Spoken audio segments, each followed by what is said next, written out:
લાંબુ દીર્ઘાયુષ્ય મળશે તને, તું દીર્ઘાયુ બનીશ. અને આ કથા સાંભળીશ ને તો 7મા દિવસે તક્ષક તો આવશે જ, તારું મૃત્યુ તો થશે જ. યાદ રાખી લેજો, કથા સાંભળો, સત્સંગમાં જાઓ, દરરોજ હવેલીએ જાઓ, એટલે એવું જરાય નહીં માન લેતા કે તમારા દુઃખ ગયા. નહીં, ઘણા લોકો એવી કમ્પ્લેન કરતા હોય કે અમે ભગવાનનું નામ લઈએ, અમે આમ કરીએ તોય અમને શા માટે દુઃખ આપે. દુઃખ તો આપણે આપણા હજારો જન્મથી ભેગા કરેલા કર્મો છે એના આધારે મળે છે. એ તો એનું ફળ ભોગવવું જ પડે, એનો કોઈ છૂટકો જ નથી. મોટા મોટા સંતોને જુઓ ને તમે, શારીરિક પીડા ઘણી વખત આજુબાજુની પરિસ્થિતિઓ એવી હોય, એ તો ભોગવવું જ પડે, પણ એ દુઃખને સહન કરવાની શક્તિ આપણને ભગવાન આપે, જો ભગવાનના આશ્રય હોય તો. અને આગળનું જે આપણું જીવન છે એ સુધરે છે. ભગવાન સારું સારું આપણું જો અત્યારે આપણે જે કર્મ કરીએ છીએ આપણું ભવિષ્ય છે. ભૂતકાળમાં જે થઈ ગયું આપણને ખબર નથી. અહીંયા તો જન્મ જન્માંતરની વાત છે. એટલા માટે કથા સાંભળીશ તો 7મા દિવસે મૃત્યુ તો તારું થશે, પણ હજારો વર્ષ સુધી લોકો તને યાદ કરશે કે એવો ચક્રવર્તી રાજા હતો ને, એને અંત સમયે છેલ્લે 7 દિવસ એને ખબર પડી ગઈ કે 7 દિવસ પછી મારું મૃત્યુ છે, અને એને કથા સાંભળી અને ભગવાન સુધી પહોંચી ગયો. 7 દિવસમાં એની મુક્તિ થઈ ગઈ અને તું દિવ્ય જીવી બની જઈશ. તને લોકો તારી ગાથા ગાશે, તારી કથાઓ કરશે. પરીક્ષિત રાજાએ વિચાર્યું કે આજ નહીં ને કાલે મરવાનું તો છે જ ને. આ દેવતાઓ સ્વર્ગમાં થોડા કાયમી છે, ક્ષણે પુણ્ય મર્ત્યલોકમ વિશંતિ. એના પુણ્ય પૂરા થાય એટલે પાછું એને પૃથ્વીલોક ઉપર આવવું પડે છે.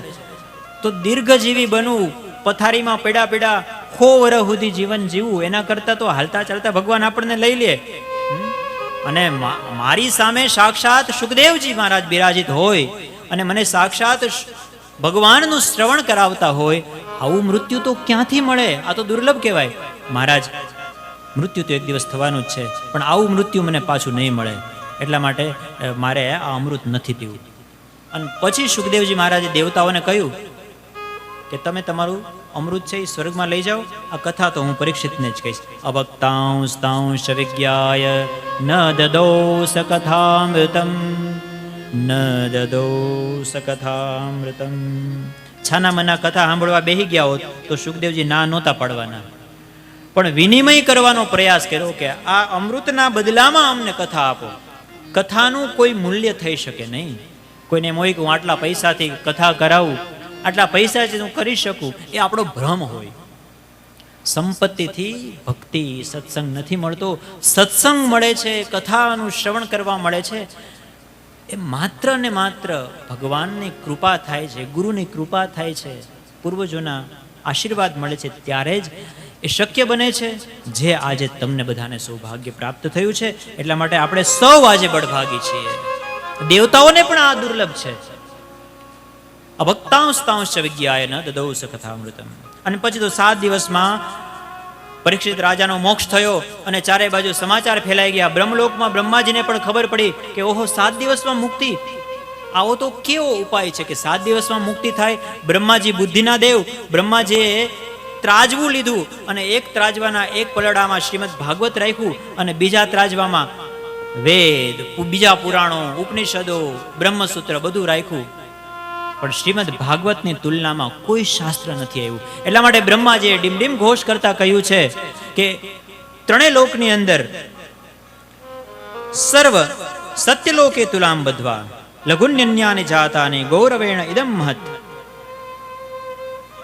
બ્રહ્માજીએ કહ્યું છે કે મુક્તિના જેટલા પણ સાધનો છે એ સર્વશ્રેષ્ઠ સાધન શ્રીમદ ભાગવત છે. આ શ્રીમદ ભાગવત કથાની સર્વપ્રથમ કથા છે એ બ્રહ્માજી નારદને કહી. સર્વપ્રથમ આમ તો ભગવાન વિષ્ણુ આદિ નારાયણે ઈચ્છા માત્રથી બ્રહ્માજીને અને પછી બ્રહ્માજીએ નારદજીને કહી. પણ નારદજીએ આપણી જેમ 7 દિવસ સુધી એક જગ્યાએ બેસી અને સનકાદિ ઋષિઓ પાસે 7 દિવસ કથા સાંભળી. હવે આટલી વાત જ્યાં સૂતજીએ કરી ને એટલે શૌનકજીએ પ્રશ્ન પૂછ્યો. અમે તો એવું સાંભળ્યું છે કે નારદજીને શ્રાપ છે, એક જગ્યાએ કંઈ સ્થિર બેસી શકતા નથી, તો પછી 7 દિવસ સુધી એક જગ્યાએ બેસીને કથા કેમ સાંભળી શક્યા? ઘણાને શ્રાપ હોય, એક જગ્યાએ બેસી ન શકે, તમને બધાને એમ હતું કે અમે કેમ બેસી શકશું, પણ ભગવાનની કૃપા તમારા બધા ઉપર થઈ ગઈ છે એટલે તમને હવે કાંઈ નહીં થાય 4 કલાક સુધી. મને કાંઈ નહીં થાય ને તમને કાંઈ નહીં થાય. બરાબર, આમ નમ બેઠા રહેજો. પછી ઊભા થાવ ને ત્યારે થોડુંક ધ્યાન રાખવાનું. ફિઝિયોથેરાપિસ્ટ અહીંયા અમારા પાછળ એક બેઠા છે, ચિંતા નથી. બરાબર, ધીમે ધીમે ઊભા થાજો, પણ ભગવાનની કૃપાથી કાંઈ નહીં થાય. પ્રશ્ન થયો કે એક જગ્યાએ નારદજી સ્થિર કેમ રહ્યા? એના જવાબમાં સૂતજી કથા કહે છે કે એમાં એવું છે કે એક વખત એવી ઘટના બની. એક વખત નારદજી બદ્રિકાશ્રમની અંદર વિચરણ કરતા હતા. એમાં સનત કુમારો નારદજીને જોઈ ગયા. નારદજી હંમેશા નારાયણ નારાયણ કરતા હોય છે.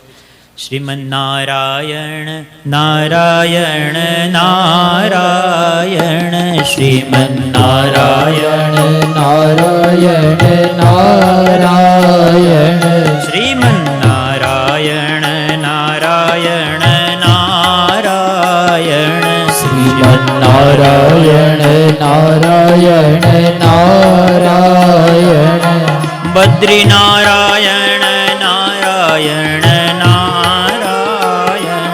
બદ્રી નારાયણ નારાયણ નારાયણ, બદ્રી નારાયણ નારાયણ નારાયણ, બદ્રી નારાયણ નારાયણ નારાયણ, શ્રીમન નારાયણ નારાયણ નારાયણ, શ્રીમન નારાયણ નારાયણ નારાયણ, નર નારાયણ નારાયણ નારાયણ, નર નારાયણ નારાયણ નારાયણ, સત્ય નારાયણ નારાયણ નારાયણ, સત્ય નારાયણ નારાયણ નારાયણ, શ્રીમન નારાયણ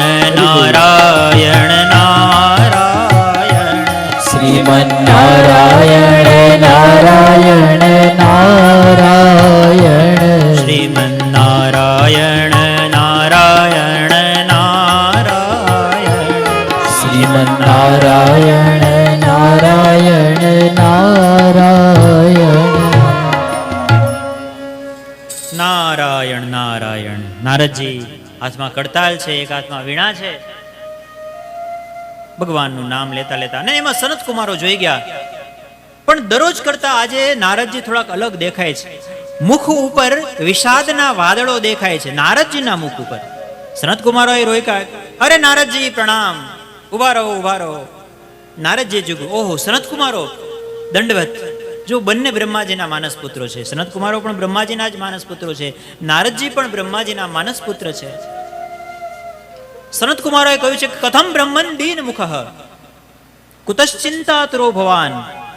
અરે આટલા આટલા જલ્દી જલ્દી કઈ બાજુ જાઓ છો? અને આમ ચિંતામાં હોય એવું કેમ લાગો છો?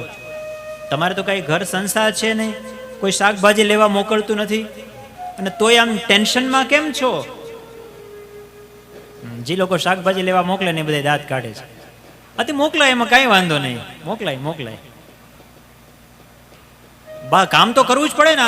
21મી સદીમાં બધાએ, હા ઈ પેલાનો જમાનો હતો, બધું બહેનો કરતા, હવે તો ભાઈઓને બધું કરવું પડે, એટલે ચિંતા નહીં. પણ નારદજીને તો એ કઈ જવાબદારી નહીં, તો એને ચિંતા છે નહીં. એને તો ઘર પરિવાર સંસાર કઈ છે નહીં, ભગવાનનું જ નામ લેવાનું. હરિના દાસ કદી ન ઉદાસ. તમે ચિંતા કોઈક બીજાને જ કરતા હશો, એ તો અમને વિશ્વાસ છે, પણ તમે કોની ચિંતા કરો છો એ કહો.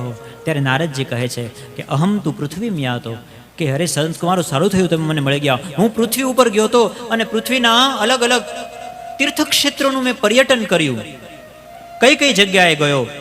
તો લખ્યું છે હરિક્ષેત્રમ કુરુક્ષેત્રમ શ્રીરંગમ સેતુબંધનમ પુષ્કરમ ચ પ્રયાગમ ચ કાશીમ ગોદાવરીમ તથા. જે જે તીર્થક્ષેત્રો છે ત્યાં ત્યાં નારદજી ગયા, અને નારદજી જેવું વિચારીને ગયા હતા એનાથી ઉલટું નારદજીને દેખાણું. નારદજી વિચાર્યું કે ભગવાન 24 અવતાર આ પૃથ્વી ઉપર લે છે, તો આ પૃથ્વી ઉપર જાઓ, મારા મનને સંતોષ થાય એવું કંઈક મને જોવા મળશે, એવા મને કંઈક દર્શન થશે. લોકો ભગવાનનું સંકીર્તન કરતા હશે, આનંદ કરતા હશે, ધ્યાન કરતા હશે, સત્કર્મો કરતા હશે, પણ નારદજીને એવું કાંઈ દેખાણું જ નહીં. આ 5000 વર્ષ પહેલાની વાત છે. શું જોયું નારદજીએ? ઉદરમ ભરિણો જીવાહ વરાકાહ કૂટ ભાષિણ. માણસો માત્ર પોતાનું પેટ ભરવા માટે જીવે છે. કૂટ ભાષિણ, કડવું બોલવા વાળા થયા છે. સત્યમ નાસ્તિ તપઃ શૌચમ, કોઈ સત્યનું આચરણ નથી કરતું, કોઈ તપસ્વી નથી રહ્યા. દયા દાનમ ન વિદ્યતે, ક્યાંય દયા દાન જેવું કઈ દેખાતું નથી. ગૃહસ્થાશ્રમની અંદર જઈને જોયું તો ત્યાં પણ પતિ પત્નીના ઝઘડાઓ. માણસ બહારથી સારા દેખાય, પણ અંદર જઈને જુઓ તો દુખી હોય. સ્ટેટસમાં સારું સારું હોય જ મૂકે. આવું નારદજીએ જોયું કે એને વાં સ્ટેટસ દેખાતું હતું, એટલે બિચારા કન્ફ્યુઝ થઈ ગયા કે બધા આટલા હેપી છે. કોઈ કે બહુ સારું કીધું કે આધાર કાર્ડમાં જેવો ફોટો દેખાય ને એટલા ખરાબ માણસો કોઈ દી હોય જ નહીં.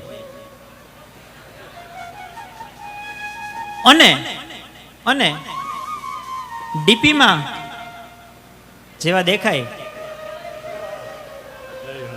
એટલા સુંદર હોય નહીં. એટલે પ્રત્યક્ષ મળવું જરૂરી છે. આ ગઈકાલે સંદીપભાઈ, હું એક ભાઈ પાસે ઊભો તો વાત કરતા હતા. હવે મારે કેવું પડે, આ સત્ય ઘટનાઓ જે ઘટે છે.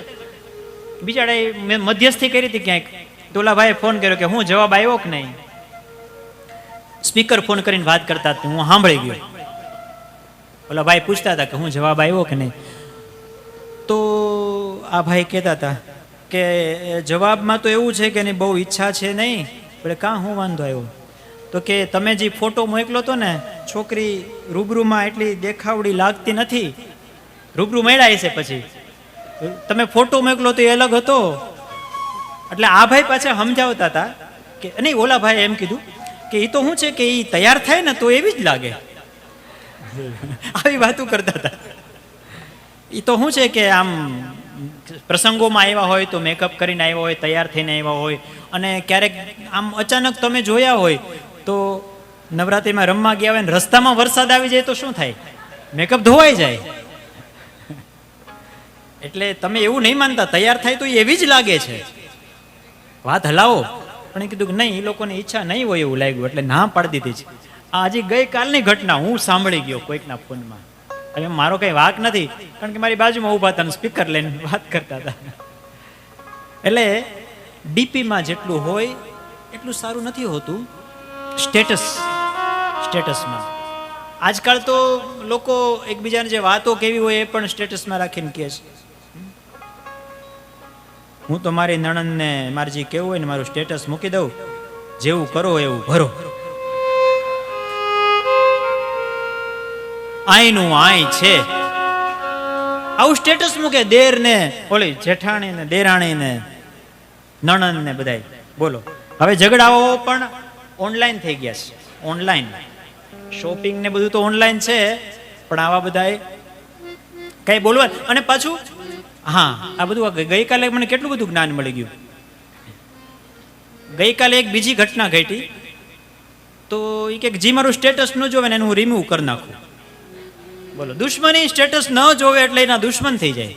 હું તો કોઈ દી કોઈના સ્ટેટસ નથી જોતો. અમારા છોકરાની મમ્મીનું સ્ટેટસ એ નથી જોતો. હવે ભગવાન બચાવજો. એટલે આ બધું હવે ઓનલાઈન થઈ ગયું છે. આખું 4G 5G ખબર નહીં હવે દુનિયા ક્યાં જશે. નારદજીને કન્ફ્યુઝન થઈ ગયું. નારદજી બધાના સ્ટેટસ જોઈને આવ્યા. કન્યા વિક્રયણ લોભા દંપતી નામ છે કલ્કનમ. બધા જ ગૃહસ્થાશ્રમની અંદર જઈને જ્યાં ડોક્યું કર્યું ને ત્યાં બધે જ લડાઈ ઝઘડા થતા હતા. કન્યાનો વિક્રય થતો હતો, દહેજ વગેરે બહુ દૂષણો જોયા નારદજીએ. એવું નથી કે ગૃહસ્થાશ્રમમાં જ આવું છે. સાધુ સંતો પાસે જઈને આશ્રમોમાં જોયું તો આશ્રમમાં યવને વૃદ્ધા તીર્થાણી શ્લેષ તથા. આ બધું જ નારદજી મોટા મોટા મહેલો બનાવીને, મોટા મોટા આશ્રમો બનાવીને બેઠા છે. પણ હરહી શિષ્ય ધન શોક અને હરહી. તુલસીદાસજીએ લખ્યું ને કળિયુગમાં કેવું થશે કે પોતાના શિષ્યોનું ધન કેમ લઈ લેવું ને એની જ ગુરુને ચિંતા છે કે કેમ આપણે રૂપિયા ભેગા લઈ લઈએ. એનો શોક, એનું દુઃખ કેમ દૂર થાય એની કોઈને ચિંતા જ નથી. આવા અને એટલા માટે જ કદાચ કવિ છોટમ, ગુજરાતીના કવિ, એને બહુ સરસ ભજન લખ્યું છે કે આ પૃથ્વી પાખંડે ખાધી, સત્યની શોધ નથી લાધી. આ પૃથ્વી પાખંડે ખાધી, સત્યની શોધ નથી લાધી.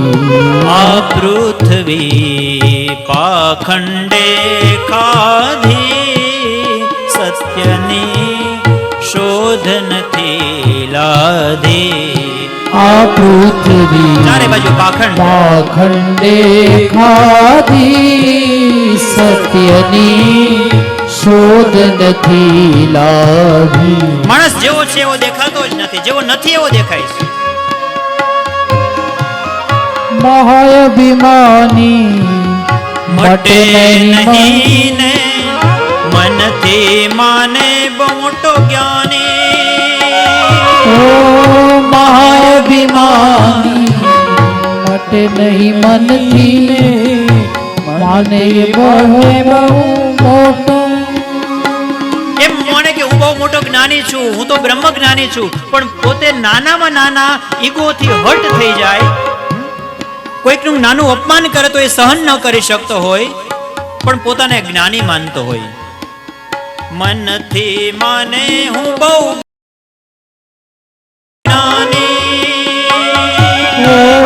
મહાઅભિમાની મટે નહીં ને મનથી માને બહુ જ્ઞાની. પ્રપંચે પર ધન હરવાનો, ઓ પ્રપંચે પર ધન હરવાનો. ખેલ કર્યો છે આ ખોટો કે પૃથ્વી પાખંડે ખાધી, સત્યની શોધ નથી લાધી. આ પૃથ્વી પાખંડે ખાધી, સત્યની શોધ નથી લાવી.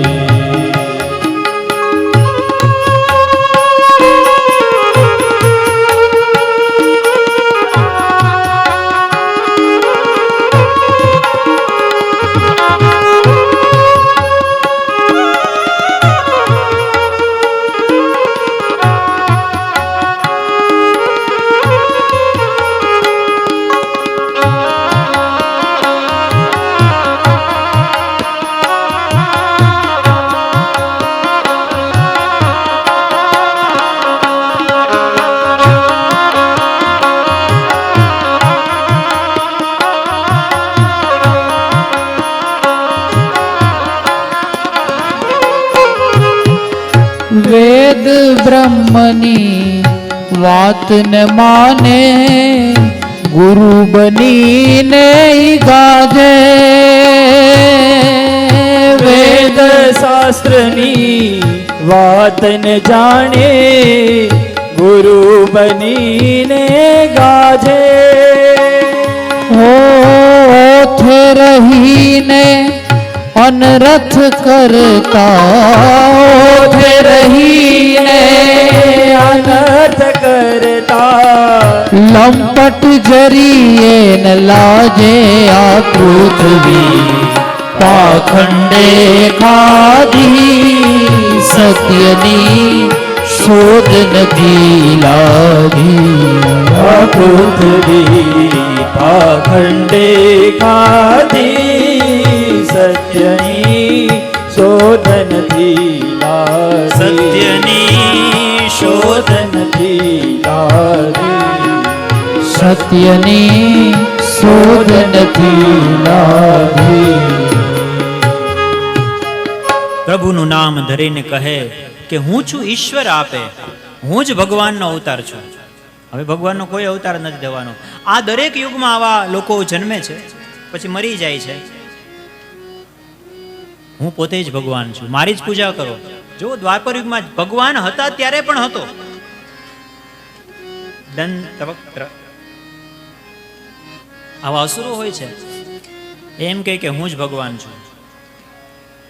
હિરણ્યકશિપુ એમ કહેતો કે હું જ ભગવાન છું. રાવણ એમ કહેતો કે હું જ ભગવાન છું, હું ભગવાન છું. અરે ભાઈ, ભગવાન થવું તો દૂર, પેલા માણસ થઈએ ને તોય મોટી વાત છે. આપણે માણસનો જન્મ આપ્યો ભગવાને, આપણે માણસ પણ નથી થઈ શકતા. ભગવાન તો ક્યાંથી થઈએ? પણ સત્સંગમાં જાય તો ખબર પડે કે આપણે શું છીએ, આપણું સ્વસ્વરૂપનું બોધ થાય આપણને. તો કળિયુગની આ બધું દ્રશ્ય જોયું છે અને નારદજી એટલા માટે દુઃખી થઈ ગયા અને પછી યમુના નદીના કિનારે ગયા. અને જ્યાં યમુના નદીના કિનારે ચાલીને જતા હતા નારદજી, ત્યાં દૂરથી એક મહિલા બોલાવે છે કે ભો ભો સાધો ક્ષણમ તિષ્ઠ મચ્ચિંતામપિ નાશય દર્શનમ તવ લોકસ્ય સર્વથા ગહરમ પરમ. અરે સાધુ મહારાજ, ઉભા રહો, ઉભા રહો. નારદજીએ જોયું કે મને કોણ બોલાવે છે. અરે અરે નારદજી ઉભા રહો, મને ન ઓળખી? નારદજી કહે કે નહીં દેવી, આપ કોણ? બોલે હું ભક્તિ દેવી. બોલે આ બે કોણ છે તમારી સાથે? તમારા ખોળામાં માથું નાખીને સૂતા છે એ બંને કોણ છે? કહ્યું કે એ મારા દીકરા છે બંને, જ્ઞાન અને વૈરાગ્ય. કહ્યું કે માં યુવાન અને દીકરાઓ વૃદ્ધ. આવું મને કે સમજાણું નહીં. માતા વૃદ્ધ હોય ને દીકરા યુવાન હોય તો સમજાય, પણ અહીં તો ઉલટું છે. તમે યુવાન છો ને તમારા દીકરાઓ વૃદ્ધ. ત્યારે ભક્તિ મહારાણી પોતાની આખી કથા કહે છે કે મારો જન્મ દ્રવિડ દેશની અંદર થયો, દક્ષિણ ભારતમાં. ઉત્પન્ના દ્રવિડે સાહમ વૃદ્ધિમ કર્ણાટકે ગતા. ધીમે ધીમે હું આમ ભારતમાં ઉત્તરની તરફ આવતી ગઈ. દક્ષિણ ભારત મારું પિયર. એટલે આજે પણ તમે જુઓ ને, દક્ષિણ ભારતમાં જાઓ તમે તો લગભગ બધાને સંસ્કૃત આવડતું હોય, બધાને વિષ્ણુ સહસ્ત્ર નામના શ્લોકો આવડતા હોય. તમે જુઓ ત્યાંનું સંસ્કૃતિ. અરે ત્યાંના ફિલ્મના તમે જુઓ ને તો એમાં સંસ્કૃતના શ્લોકો, સંસ્કૃતિની ઝલક તમને મળે, જે આપણે અહીંયા નથી મળતી બોલીવુડમાં. પણ એ સાઉથના જે ફિલ્મ છે એમાં મળે છે. તમે સાઉથની સંસ્કૃતિને ત્યાં જઈને જુઓ, આજે પણ તમને દેખાય. ત્યાંના મંદિરો જુઓ, આજે પણ એમાં લાઇટ ના હોય, દીવાઓ જ હોય. સંસ્કૃતિને સાચવીને બેઠા છે. ભક્તિ મહારાણીનું એ પિયર છે. ઉત્પન્ના દ્રવિડે સાહમ વૃદ્ધિમ કર્ણાટકે ગતા. જેમ કર્ણાટકમાં આવી તો એમાં મારું પાલન પોષણ થયું. કોચિન મહારાષ્ટ્રમાં આવી તો ત્યાં પણ મને થોડું પોષણ મળ્યું. પણ જેમ એનાથી આગળ આમ આવી ને, ગુજરાતને જ્યાં વહીટીને ક્રોસ કર્યું, ગુજરાતને ગુર્જર પ્રદેશ, ગુજરાત અને રાજસ્થાનની વચ્ચેનો ગુર્જર પ્રદેશ કહેવાય. ગુર્જરે જીર્ણતાંગ હતા. ત્યાં હું આવી, ત્યાં હું જીર્ણ થઈ ગઈ, હું વૃદ્ધ થઈ ગઈ, મારા દીકરાઓ વૃદ્ધ થઈ ગયા, હું તો હેરાન થઈ ગઈ. અને પછી દોડતી યામુનમ તટમાપન્નો, હું યમુના નદીના કિનારે આવી ને તો અહીંયા મને મારી યુવાની પાછી મળી ગઈ, પણ મારા દીકરા વૃદ્ધ થઈ ગયા. કંઈક કરો તમે, તમારા સારુંથી મને દર્શન થઈ ગયા. અરે નારદજી કહે છે કે દેવી ચિંતા ન કરો, માં ચિંતામ કરું હરિશ્યમ તે કરિષ્યતિ. ભગવાન બધાનું કલ્યાણ કરશે. જે ભગવાન ગોપીઓની રક્ષા કરે છે, પાલિતા ગોપ સુંદર્ય સ કૃષ્ણ ક્વાપી નો ગતઃ. ભગવાન અહીંયા જ છે. અને તમે તો ભક્તિ મહારાણી, તમે તો ભગવાનના પ્રિયા છો. ભગવાને તમને ત્યાં સુધીનું વચન આપ્યું છે કે જો તમે ભગવાનને, જો તમે મુક્તિને આદેશ આપો ને તો મુક્તિ તમારી દાસી છે. મુક્તિ ચાંડાળના ઘરમાં પણ જાય જો ભક્તિ આજ્ઞા કરે તો. આ ભક્તિનું મહાત્મ્ય છે. આ જ્ઞાન વૈરાગ્ય તમારા દીકરા છે. પણ આ તો કળિયુગનો પ્રભાવ છે, એને કારણે આવું બધું થયું છે. ભક્તિ મહારાણી કહે છે કે તો કળિયુગનો આવો પ્રભાવ છે તો પછી પરીક્ષિત રાજાએ કળિયુગને શા માટે આવવા દીધો? ત્યારે નારદજી કહે છે કે દેવી ચિંતા ન કરો. કળિયુગને પરીક્ષિત રાજાએ એટલા માટે આવવા દીધો કે કળિયુગના અનેક અવગુણ હોવા છતાં પણ એક મોટામાં મોટો ગુણ છે. સતયુગ, ત્રેતાયુગ અને દ્વાપર યુગમાં ભગવાનને પ્રાપ્ત કરવા બહુ અઘરા છે. પણ કળિયુગમાં માત્ર ને માત્ર સંકીર્તન, ભગવાનનું નામ લેવાથી ભગવાન મળે છે. કલિયુગ કેવલ નામ આધારા, કલિયુગ કેવલ નામ આધારા, કલિયુગ કેવલ નામ આધારા, કલિયુગ કેવલ નામ આધારા. સુમિરે નર ઉતરહિ પારા, સુમેરી સુમેરી નર ઉતરહી પાવા. સતયુગની અંદર હજારો વર્ષ સુધી તપ કરવું પડતું. ત્રેતા યુગની અંદર મોટા મોટા યજ્ઞો કરવા પડતા. દ્વાપર યુગની અંદર બહુ મોટી પૂજાઓ કરવી પડતી. ત્યારે ભગવાન મળે તો મળે, ન પણ મળે. પણ કળિયુગની અંદર આવું કંઈ જ કરવાની જરૂર નથી. માત્ર ભગવાનનું નામ લેતા રહ્યો તો એક સમય એવો આવશે કે ભગવાન તમને પોતાના ધામમાં લઈ જશે. કોઈ જ કર્મ કરવાની જરૂર નથી. બીજા સત્કર્મ કરો, દુષ્કર્મથી બચો અને ભગવાનનું નામ લ્યો. આ સાર. કલયુગ કેવલ નામ આધારા, કલયુગ કેવલ નામ આધારા. સુમેરે નર ઉતરહી પાવા, સુમેરી સુમેરી નર ઉતરહી પાવા. અને એટલા માટે 7 દિવસ કથા સાંભળીએ આપણે. તો 7 દિવસની કથાના અંતે આપણને નિચોડ સ્વરૂપે, એના ફળ સ્વરૂપે જે મળવાનું છે એ શું? પુણ્ય મળે ને. છેલ્લે દિવસે, છેલ્લે આંબો સાંભળે ને પુણ્ય મળે. પણ એ પુણ્ય આજે જ મળી જાય તો શું ખોટું? પહેલા જ દિવસે તો સાંભળો, બહુ મોટી હવેલી હોય, એનાથી નાનો એનો દરવાજો હોય. હવેલી જેવડો દરવાજો ન હોય, એનાથી થોડોક નાનો હોય. અને એ દરવાજાથી નાનું એનું તાળું હોય. દરવાજા જેવડું તાળું ન હોય. આજકાલ મોટા મોટા તાળા આવવા માંડ્યા છે ડિજિટલ, પણ તોય દરવાજા કરતા તો નાનું જ હોય. અને એ તાળાથી નાની એની ચાવી હોય. હવે એ હવેલીની અંદર જવું હોય તો તમારી પાસે જો એ ચાવી હોય ને તો તમે અંદર સુધી પ્રવેશ કરી શકો. એમ ભગવાનના ધામમાં જવું હોય, ભગવાન સુધી જવું હોય તો એ ચાવી એટલે ભગવાનનું નામ. સુમેરે સુમેરે નર ઉતરહી પારા, સુમેરી સુમેરી નર ઉતરહી પાવા. એટલા માટે 7 દિવસના અંતે આપણે જે કાંઈ પણ કથા યાદ રહે તો સારી વાત છે. જેટલી યાદ રહે જીવનમાં આપણે જેટલું ઉતારી શકીએ તો ભગવાનની કૃપા. પણ કદાચ કંઈ ન ઉતારી શકીએ, કારણ કે જેટલું સાંભળે એટલું થોડું જીવનમાં ઉતરવાનું છે. તો સતયુગ આવી જાય આજને આજ. જો બધાના જીવનમાં આખી કથા ઉતરી જાય તો. પણ નથી ઉતરતું. થોડુંક ઉતરે, થોડુંક ના ઉતરે, થોડુંક યાદ રહે, થોડુંક યાદ ન રહે. પણ મારા વહાલા વૈષ્ણવો, જો તમારે બીજું કંઈ યાદ ન રહે તોય ચિંતા નહીં કરતા. એક વસ્તુ માત્ર યાદ રાખજો કે જ્યારે પણ સમય મળે ત્યારે હરિનામ સંકીર્તન. હરે કૃષ્ણ હરે કૃષ્ણ કૃષ્ણ કૃષ્ણ હરે હરે, હરે કૃષ્ણ હરે કૃષ્ણ કૃષ્ણ કૃષ્ણ હરે હરે, હરે રામ રામ રામ હરે હરે, હરે રામ જ્યારે સમય મળે. રામ રામ હરે હરે કૃષ્ણ કૃષ્ણ કૃષ્ણ હરે હરે, હરે કૃષ્ણ કૃષ્ણ કૃષ્ણ હરે હરે, હરે રામ રામ રામ હરે હરે, હરે રામ હરે રામ હરે હરે, હરે કૃષ્ણ કૃષ્ણ કૃષ્ણ હરે હરે, હરે કૃષ્ણ કૃષ્ણ કૃષ્ણ હરે હરે, હરે રામ રામ રામ હરે હરે, હરે રામ રામ રામ હરે હરે. બીજું કઈ યાદ ન રહે અને માત્ર આટલું યાદ રહે ને તોય ભવસાગર પાર થઈ જશે.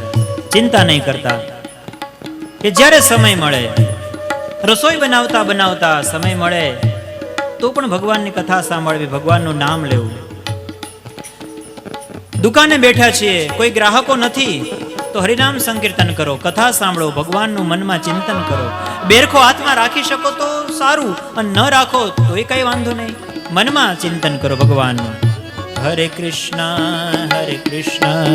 કૃષ્ણ કૃષ્ણ હરે હરે, હરે કૃષ્ણ કૃષ્ણ કૃષ્ણ હરે હરે, હરે રામ રામ રામ હરે હરે રામ રામ રામ હરે હરે હરે કૃષ્ણ કૃષ્ણ કૃષ્ણ હરે હરે હરે કૃષ્ણ કૃષ્ણ કૃષ્ણ હરે હરે હરે રામ રામ રામ હરે હરે હરે રામ રામ રામ હરે હરે હરે કૃષ્ણ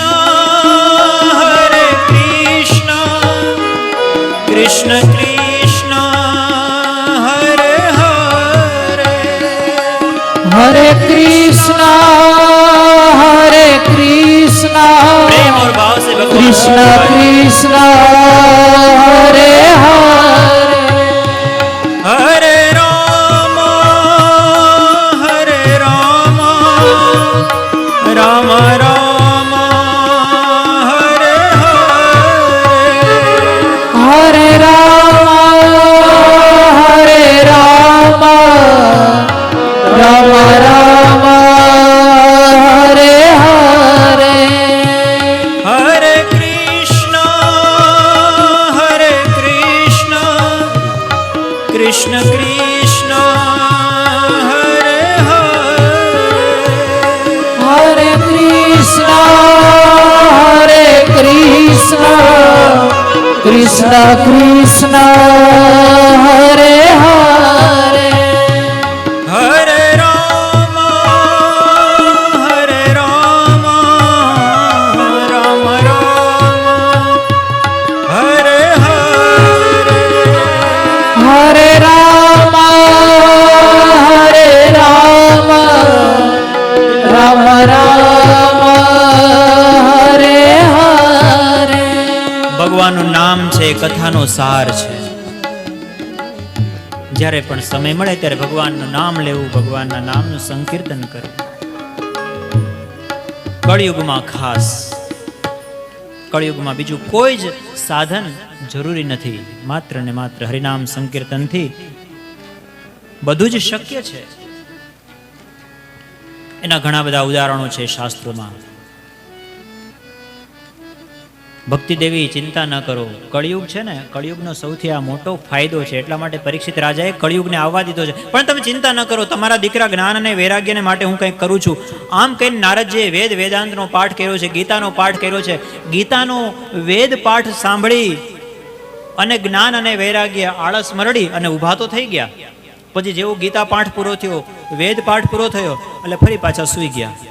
ભક્તિ દેવી કીધું કે જો પાછા સૂઈ ગયા, કંઈક કરો, આ જાગૃત રહે એવું કરો. નારદજીએ કહ્યું કે આનું શું કરવું? એવામાં આકાશમાંથી આકાશવાણી થઈ, નારદજી જ્ઞાન વૈરાગ્યને સદાય જાગૃત રાખવા માટે સત્કર્મ કરો. નારદજી વિચારે છે કે વેદનો પાઠ કરવો આનાથી મોટું સત્કર્મ બીજું શું હોય? ગીતાનો પાઠ કરવો એ સત્કર્મ નથી. આ સત્કર્મ તો હું કરું છું, હવે બીજું સત્કર્મ શું? અલગ અલગ ઋષિ મુનિઓના આશ્રમમાં જઈને પૂછવા લાગ્યા છે નારદજી કે આવું તે કયું સત્કર્મ કે જેનાથી આ જ્ઞાન વૈરાગ્ય ભક્તિ જાગૃત રહે, જાગૃત થાય. નારદજીને જે ઉપાય ખબર ન હોય, બીજા ઋષિ મુનિઓને ક્યાંથી ખબર હોય, જે પૃથ્વી લોકમાં રહે છે ને? અમુક ઋષિ મુનિઓએ તો દરવાજા બંધ કરી દીધા કે નારદજીને જવાબ નહીં આપી શકીએ આપણે. શિષ્યોને ઊભા રાખી દીધા દરવાજા પાસે કે નારદજી અહીં આવે તો ના પાડજો, ગુરુજી નથી, જવાબ નહીં આપી શકે. જે નારદજી નથી જાણતા એને પામર મનુષ્યો કઈ રીતે જાણી શકે? અને એમાં ચિંતિત થયેલા નારદજી બદ્રિકાશ્રમની અંદર આવ્યા અને ન્યાયને સનત કુમારોનો ભેટો થયો. સનત કુમારે કહ્યું કે અરે નારદજી, ચિંતા ન કરો, તમે યોગ્ય જગ્યાએ આવ્યા છો. સત્કર્મ ને, સત્કર્મ જો દુનિયામાં ઘણા બધા સત્કર્મ છે. દ્રવ્ય યજ્ઞાસ, તપો યજ્ઞા, યોગ યજ્ઞાસ તથા પરે સ્વાધ્યાય જ્ઞાન યજ્ઞાશ્ચ યતયઃ સંશિત વ્રતાઃ. દ્રવ્ય યજ્ઞ, જપ યજ્ઞ, તપ યજ્ઞ, આ અલગ અલગ પ્રકારના બધા યજ્ઞો હોય, પણ એમાંથી જે જ્ઞાન યજ્ઞ છે ને એને સત્કર્મ કહેવાય છે. સત્કર્મ સૂચકો નૂનમ જ્ઞાન યજ્ઞ કૃતો બુધૈહિ. તો આ સત્કર્મ એટલે શું? બોલે શ્રીમદ ભાગવતની કથા કરવી એ સત્કર્મ છે, જ્ઞાન છે. શ્રીમદ ભાગવતાલાપ સતુ ગીત શુકાદિભિ. તમે શ્રીમદ ભાગવતની કથા કરો એનાથી મોટું સત્કર્મ એકેય નથી. નારદજીએ કહ્યું તો પછી હવે મને બીજી 2-3 વસ્તુના જવાબ આપી દો. કથા ક્યાં કરવી, કથા કેટલા દિવસની કરવી, અને કથા કરશે કોણ? સનત કુમારે કહ્યું કે કથા અમે કરશું. 7 દિવસની કથા કરવાની અને ગંગા નદીના આનંદ તટ ઉપર કથા કરવાની. લાગી જાઓ કામે. કંકોત્રી લખો અને લખો એમાં કે ભેજ રહે હે નેહ નિમંત્રણ પ્રિયવર તુમે બુલાને કો, હે માનસ કે રાજહંસ તુમ ભૂલ ન જાના આને કો. સરસ મજાનું પ્રેમ અને ભાવથી બધાને નિમંત્રણ આપો, ડીમ ઘોષ કરો, ચારે દિશાઓની અંદર સમાચાર ફેલાવો કે શ્રીમદ ભાગવતની કથા થવા જઈ રહી છે. અને નારદજીએ સરસ મજાની કંકોત્રી લખી છે. શ્રી ભાગવત પીયુષ પાનાય રસલમ પટાહ ભવંતશ્ચ તથા શીઘ્રમ આયાત પ્રેમ તત્પરાહ. સનત કુમારો કથાનું શ્રવણ કરાવવાના છે. નારદજી યજમાન છે, આયોજક છે. અને ગંગા નદીના કિનારે આ કથા થવા જઈ રહી છે. જેના ભાગ્યમાં હોય ને એ બધા આવી જાઓ, કથા શ્રવણ કરો. ઘણા લોકો એમ કે અમને કંકોત્રી નથી ને. અરે કંકોત્રી લગનની હોય, કથાને કંકોત્રી ન હોય. આ તો જન્મોત્રીમાં હોય ને તો મળે. ખબર પડે એટલે પૂગી જવાનું એ કથા સાંભળવા. કથાને માટે કોઈ કંકોત્રીની આવશ્યકતા નથી. કથા શ્રવણ તો ભાગ્યમાં હોય તો મળે. કોણ કોણ આવ્યા છે? ઘણા બધા ઋષિમુનિઓ, ભૃગુ, વશિષ્ઠ, ચ્યવન, ગૌતમ, અત્રિ, મેધાતિથિ, દેવલ, દેવરાત, ગાધી સુતશ્ચ, શાકલો, મૃકંડ પુત્રાત, જે પિપ્પલાદાહ.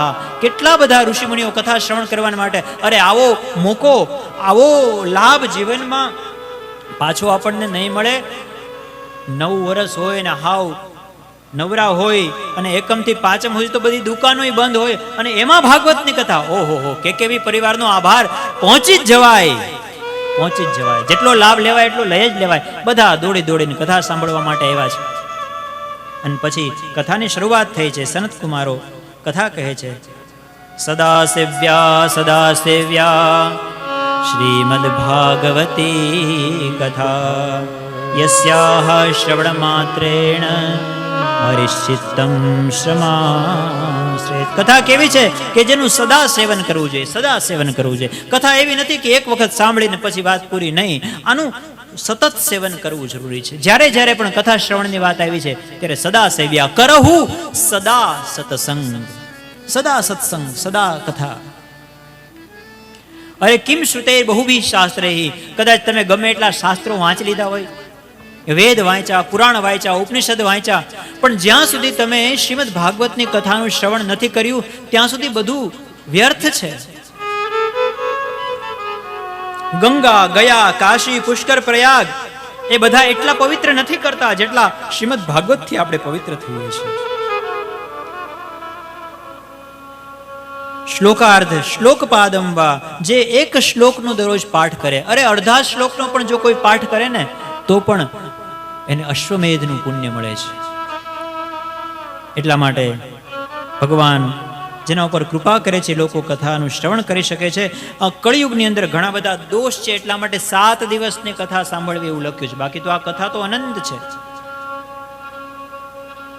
જે કોઈની જે મનોકામના હોય એ બધી જ મનોકામના કથાથી પૂરી થાય છે. આ કથા શ્રીમદ ભાગવતે શું છે? ભગવાનનું વાંગમય સ્વરૂપ છે.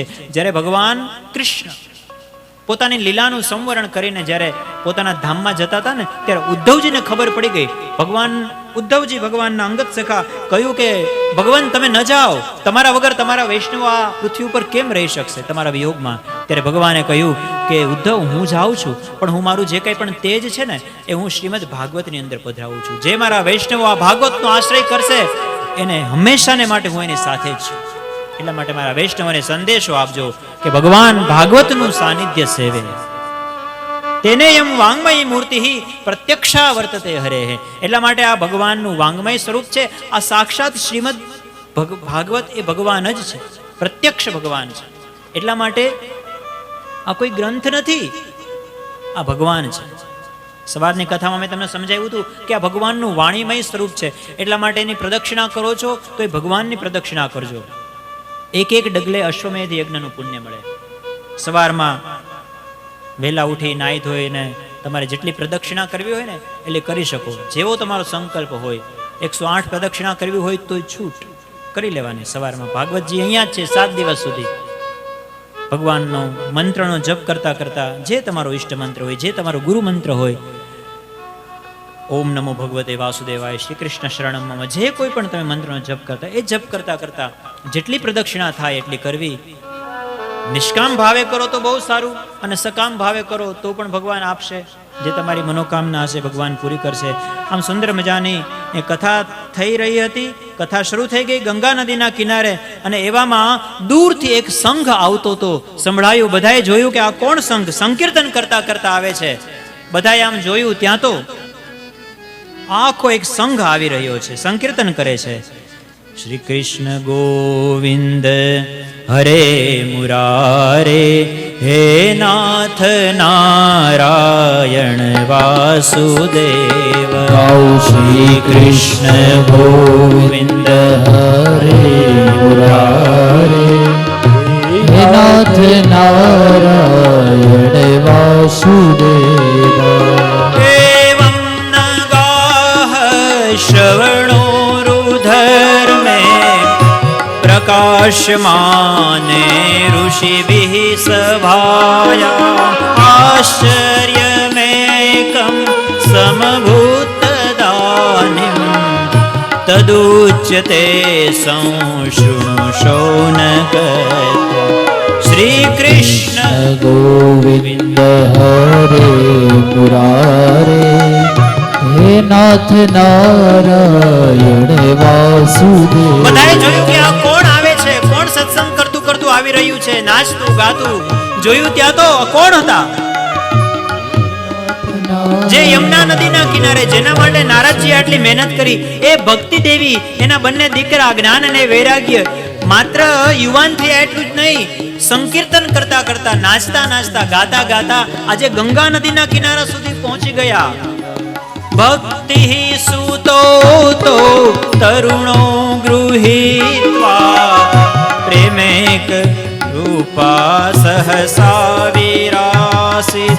શ્રી કૃષ્ણ ગોવિંદ હરે મુરારે, હે નાથ નારાયણ વાસુદેવ. હે નાથ નારાયણ વાસુદેવ, હે નાથ નારાયણ વાસુદેવ. ઓ હે નાથ નારાયણ વાસુદેવ, હે નાથ નારાયણ વાસુદેવ. શ્રી કૃષ્ણ ગોવિંદ હરે મુરારે, હે નાથ નારાયણ વાસુદેવ. ગૌ શ્રી કૃષ્ણ ગોવિંદ હરે મુરારે, હે નાથ નારાયણ વાસુદેવ.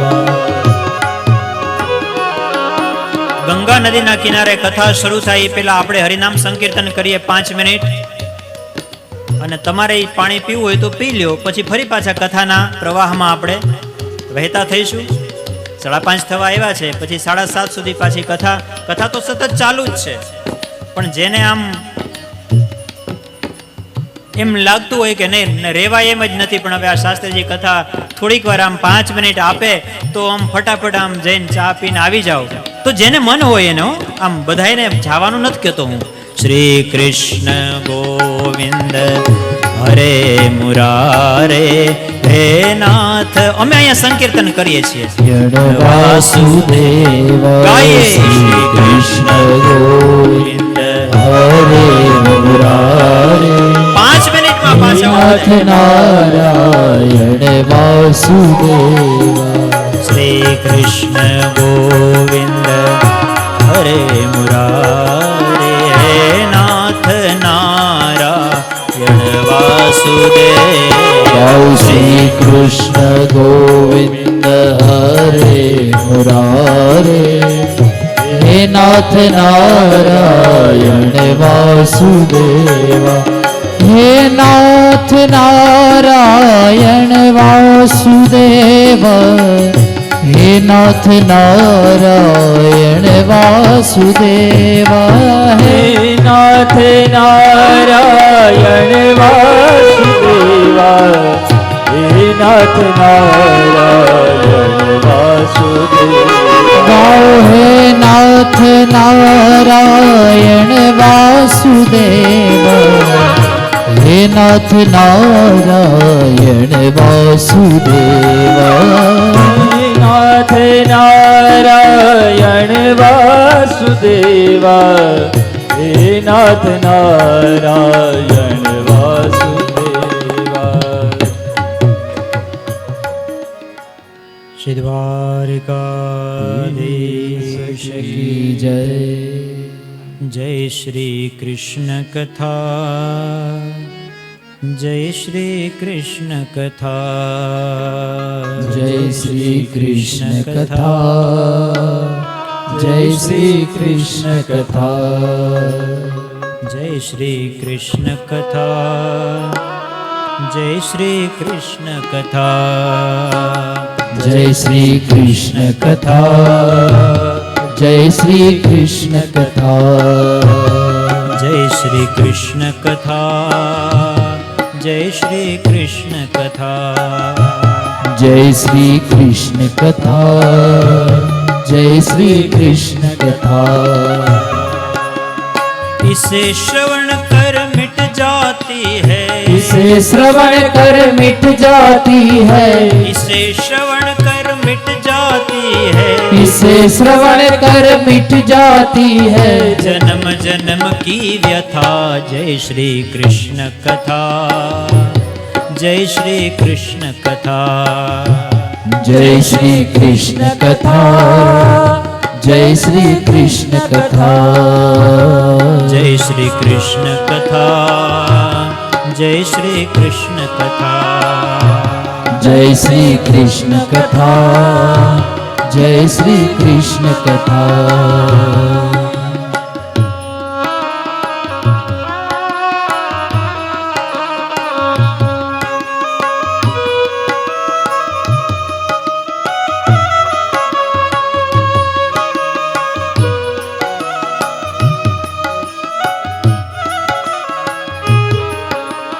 सकल भुवन मध्ये निर्धनास्ते धन्या सकल भुवन मध्ये निर्धनास्ते धन्या निवसतिर्दियेषां श्रीहरेर्भक्तिरेका श्रीहरेर्भक्तिरेका हरिरपि निजलोकम् सर्वथा तो विहाय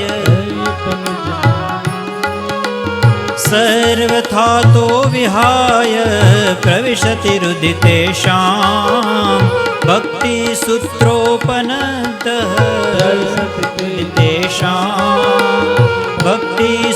भक्तिसूत्रोपनतः कृष्ण कथा जय श्री कृष्ण कथा जय श्री कृष्ण कथा जय श्री कृष्ण कथा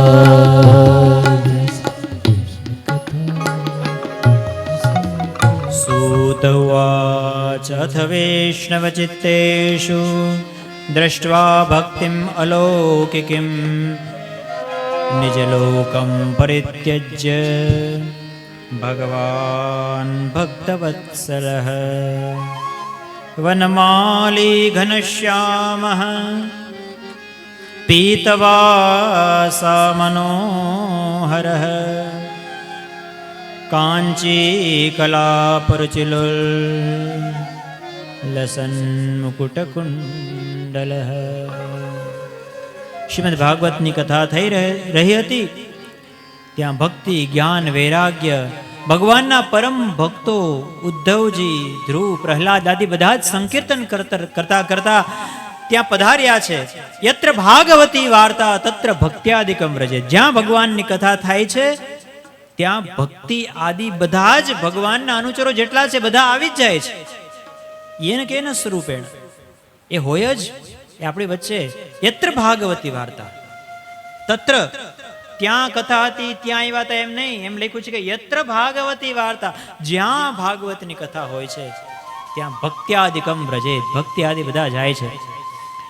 એનાથી ફાયદો શું થાય છે કે જ્યારે ભક્તો ભગવાનની કથાનું શ્રવણ કરતા હોય છે ત્યારે ભગવાન આ દ્રશ્ય જોવે છે અને ભગવાન વૈકુંઠમાં નથી રહી શકતા. એટલે ભગવાનને પણ એમ થાય છે કે હું પણ ત્યાં જાઉં. એટલા માટે ભાગવતમાં લખ્યું છે કે સાક્ષાત ભગવાન અથવા વૈષ્ણવ ચિત્તેષુ દ્રષ્ટવા ભક્તિમ અલૌકિકીમ, અલૌકિક ભક્તિને વૈષ્ણવના ચિત્તની અંદર જોઈ અને ભગવાન વૈકુંઠ છોડી નિજ ધામમ પરિત્યજ્ય, ભગવાન ભક્તવત્સલઃ એ કથામાં આવ્યા છે, પધાર્યા છે. ક્યાં પધાર્યા છે? વૈષ્ણવોના ચિત્તની અંદર. આપણું ચિત્ત છે એ પવિત્ર થાય છે. આ કથા ક્યાં થઈ રહી છે? ગંગા નદીના આનંદ તટ ઉપર થઈ રહી છે. ગંગા એટલે જ્ઞાન, જ્ઞાનની આનંદાવસ્થામાં કથા થાય. મન વિક્ષિપ્ત હોય, મનની અંદર કેટલાય સંકલ્પ વિકલ્પ ચાલતા હોય ત્યારે કથા ન થાય. એ વ્યથા એ અલગ છે. એ સંસારમાં વ્યથાઓ હોય, પણ જ્યારે જ્ઞાન તો ઘણા લોકોની અંદર હોય, પણ જ્ઞાનની એ આનંદાવસ્થા, આ ગંગા નદીના આનંદ તટ ઉપર કથા થાય છે. ગંગા એટલે જ્ઞાન, પણ જ્યારે જ્ઞાની પૂર્ણ આનંદમાં હોય અને ત્યારે કથાનું શ્રવણ કરવામાં આવે તો એ ઉત્તમ કથા છે. અને સુંદર મજાની કથા શરૂ થઈ છે. સૂતજી કહે છે કે ભગવાન સાક્ષાત પધાર્યા છે. બહુ સુંદર મજાનું સંકીર્તન થયું છે. પછી તો સનત કુમારો કથાનું વર્ણન કરે છે કે જે માણસોએ ઘોર પાપ કર્યા હોય ને એવા મહાન પાપી લોકોની પણ શુદ્ધિ, એની મુક્તિ પણ શ્રીમદ ભાગવતની કથાના શ્રવણથી થાય છે. કેવા કેવા કે જેને પંચ મહાપાપ કર્યા હોય એવા લોકો પણ પવિત્ર થાય છે. આપણે તો બહુ ભાગ્યશાળી છે, આપણે તો એવા કોઈ પાપી નથી ને. જેને પંચ મહાપાપ કર્યા હોય એ લોકો પણ પવિત્ર થઈ જાય છે. ધુંધુકારી જેવા, ધુંધુકારી કેવો પાપી હતો એની કથા કહી છે. તુંગભદ્રા તટે કશ્ચિત અભુત્પત્તનમુત્તમમ યત્ર વર્ણા સ્વધર્મેણ સત્ય સત્કર્મ તત્પરાઃ. તુંગભદ્રા નદીના કિનારે એક સુંદર મજાનું નગર છે. ત્યાં એક આત્મદેવ નામનો બ્રાહ્મણ રહે છે. આ આત્મદેવની પત્ની છે, એનું નામ ધુંધુલી છે. સારા કુળની અંદર ઉત્પન્ન થયેલી આ સ્ત્રી છે ધુંધુલી. સુકુલોદ્ભવા એમ લખ્યું છે. ભગવાનના 4 હાથ આત્મદેવ બ્રાહ્મણ ઉપર છે. કોઈ જ પ્રકારની ક્ષતિ, ખામી, કોઈ ઈચ્છાઓ અધૂરી હોય એવું છે નહીં. માત્ર એક શેર માટેની ખોટ. બધું ક્યારેય પૂરું થતું જ નથી. દુનિયામાં દરેક માણસને કાંઈક તો તકલીફ રહેવાની જ. આપણે એમ વિચારીએ કે બધું જ સારું થઈ જાય તો એ ક્યારેય શક્ય નથી. પણ આપણને તકલીફ એ છે કે બીજા લોકોનું જે સારું છે એ આપણને દેખાય, પણ આપણું સારું છે એ બીજાને દેખાય છે. એનું જે ખરાબ છે એ તમારે જોઈએ તો એ તમારે નથી જોતું. તમારું ખરાબ બીજા કોઈને નથી જોતું. તો બીજાના થાળીમાં પડેલો લાડવો આપણને મોટો લાગે. બહુ ભૂખ લાગી હોય ને ત્યારે કે જો ઓલાને મોટો લાડવો આવ્યો. પંગતમાં બેસતા ને ત્યારે એવું થતું, નાનું ઢેફલું આવ્યું આપણે મોહનથાળના, ઓલું આવ્યું તો સારું હતું. એટલે સુખનું પણ આવું છે દુનિયામાં. આત્મદેવ બ્રાહ્મણ દરેક પ્રકારે સુખી છે, એકમાત્ર એને સંતાન સુખ નથી. બહુ દુઃખી છે, સંતાન નથી એટલા માટે દુઃખી છે. ઘણા લોકો સંતાન એવા થયા છે કે જમાનત કરવામાંથી જ નવરા નથી થતા, એટલા માટે દુઃખી હોય છે. ઘણા એટલા માટે દુઃખી છે કે એને સંતાન નથી. એટલા માટે કથાનું શ્રવણ કરીએ ને તો પછી આપણે શીખવાનું છે એમાંથી નિષ્કર્ષ કે ભગવાને આપણને જે સ્થિતિ આપી છે ને એ આપણા માટે બેસ્ટ છે. ભગવાન આપણને દુઃખ પણ આપે ને તો વૈષ્ણવો એમ વિચારે કે હું દુઃખ સહન કરવા માટે સમર્થ છું ને એટલે ભગવાન મને દુઃખ આપે છે, બીજા કોઈ નથી આપતો. ભગવાન બીજાના દુઃખ મને આપી દે છે. મને એટલા માટે આપ્યું કે હું યોગ્ય છું, હું સહન કરી શકીશ, મારા ઠાકોરને વિશ્વાસ છે, એટલા માટે મને દુઃખ આપ્યું છે. આ ભાવથી દુઃખ પણ સહન કરવાનું. સુખ આવે તો ભગવાનની પ્રસાદી છે. ભગવાને મને સુખ આટલું બધું આપ્યું, હું તો પાપી, મેં તો એવા ક્યાં કર્મ કર્યા છે કે ભગવાને મને આટલી સંપત્તિ આપી? આ બીજા કોક માટે હું વાપરી શકું એટલા માટે ભગવાને મને આ બધું આપ્યું છે. વૈષ્ણવનો ભાવ આવો હોય છે. તો કંઈક તો દુનિયામાં તકલીફ રહે જ. આત્મદેવ બ્રાહ્મણને પણ બહુ દુઃખ હતું કે મારે કોઈ સંતાન નથી. ત્યાં સુધી દુઃખી થઈ ગયો કે એ જે ગાય પાળે ને એને પણ વાછડું ન થાય, એ જે બીજ રોપે તો એને એ વૃક્ષ વાવે તો એને ફળ ન થાય. એટલે બહુ દુઃખી હતો કે આવું તો મારું કેવું ભાગ્ય, મને સંતતિનું સુખ નથી. એક વખત તો નક્કી કર્યું કે હવે મારે મરી જ જવું છે. દિગ જીવન સંતતિ વિના, સંતતિ વગરનું જીવન છે એનો ધિક્કાર છે. એવા જીવન જીવીને શું કરવું? અને કૂવામાં પડવા માટે જાય છે. અને એમાં એક સાધુ મહાત્મા એને જોઈ જાય છે, રોકે છે કે અરે બ્રાહ્મણ દેવતા, તમે તો દુનિયાને ઉપદેશ આપો છો કે આત્મહત્યા એ મહાપાપ છે, તમે આ શું કરવા જાઓ છો? તમને જોઈશ તો મને પાપ લાગશે અડધું, એટલા માટે હું તમને રોકું છું, આ ન કરાય. અરે ભાઈ મહાત્મા, તમને ખબર છું કેવો દુઃખી છું, મારે સંતતિ નથી. પાલ્યતે યા મયા ધેનું સા સર્વથા વંદ્યા ભવેત. ગાયને પણ વાછડું નથી થતું, હું જે ઝાડવું રોપું છું એને વૃક્ષ નથી આવતા. આવું જીવન જીવાથી શું થાય? તમે મને કંઈ આપી શકો તો આપો, નહીતર મને મરવા દો. યતિ કહે છે કે મુંચા જ્ઞાનમ પ્રજારૂપમ, આ પ્રજા મારે નથી એવો વિચાર છોડી દે. જે છે એમાં સુખી થઈને જીવન જીવો. ભગવાને બીજું બધું તો આપ્યું છે ને, ખાલી એક સંતતિ નથી. તને કહી દઉં, 7 જન્મ સુધી તને સંતાનનો યોગ નથી. તારી મસ્તકની રેખા વાંચી શકું છું હું. આ જન્મમાં નહીં, તું 7 વખત આત્મહત્યા કરીશ, આવતા જન્મમાં પાછું તને આ જ મળવાનું છે. સત્વ જન્માવધિ તવ પુત્રો નૈવ ચ નૈવ ચ. ત્યારે આત્મદેવ બ્રાહ્મણ કહે છે કે તો પછી મને મરવા દો, મને સંતતિ આપી શકતા હોય તો આપો, નહીતર મને મરવા દો, મારે નથી જીવવું. ત્યારે પેલા યતિ એમ લાગે છે યતિને કે જો મારી સામે આ મરશે ને તો એનું પાપ મને લાગશે. એટલા માટે આના ભાગ્યમાં તો નથી, પણ મારા તપના ફળ સ્વરૂપે એને ભાગ્યમાં નથી, છતાંય એને સંતતિ થાય એવું કંઈક કરું. અને એક ફળ આપે છે કે જા તારી પત્નીને આ ખવડાવજે, એનાથી તને સંતતિ થશે. આત્મદેવ બ્રાહ્મણ બહુ રાજી થઈ ગયો છે. પોતાની પત્નીને કહ્યું કે મને એક સાધુ મહાત્મા મળ્યા હતા, એને આ ફળ આપ્યું છે, આ ખાઈ લેજે, એનાથી સંતતિ થશે. આત્મદેવ બ્રાહ્મણને દુઃખ હતું કે મારે સંતતિ નથી. ધુંધુલી એની પત્ની, એને જરાય મનમાં એવું નહોતું કે મારે સંતતિ નથી. એને તો જોતી જ નહોતી, એ તો રાજી હતી કે ઈ લપમાં આપણે ક્યાં પડવું. એના માટે એના વિચારો અહીંયા લખ્યા છે કે 9 મહિના સુધી આવું ખવાય ને આવું ન ખવાય ને, અહીંયા જવાય ને અહીં ન જવાય ને. અને એ સમયમાં તો ચોર ડાકુ લૂંટાઓ આમ ગામમાં ધાડ પાડતા, બધાય ભાગી જાય. તો હું ગર્ભિણી હોઉં તો હું ક્યાંય ભાગી ન શકું. આ બધું દુઃખ. અને એ બધું તો ઠીક, એ પ્રસૂતિની વેદના એ કોણ કરે? અને પછી આમનામ જન્મ આપી દેવાથી થોડી વાત પતે છે. પછી પાછા એને મોટા કરવા, જ્યાં જઈને એનું ઘોડિયું લઈ જવાનું, આ મોટા કરવા બહુ અઘરી વાત છે ભાઈ. આ માયામાં આપણે કાંઈ પડવું નથી. ધુંધુલીના વિચાર આવા હતા. હવે આત્મદેવ બ્રાહ્મણ એટલે શું ખબર છે? આત્મદેવ એટલે આપણે બધા આત્મા એટલે આત્મદેવ. તુંગભદ્રા નદીના કિનારે આ રહે છે. તુંગભદ્રા એટલે અત્યંત કલ્યાણકારી, એવું તુંગભદ્ર એટલે કલ્યાણ, તુંગ એટલે અત્યંત કલ્યાણકારી નદી એટલે આ શરીર. આ તુંગભદ્રા નદીના કિનારે આત્મદેવ રહે છે, એટલે એમાં આત્મદેવ એટલે આપણે.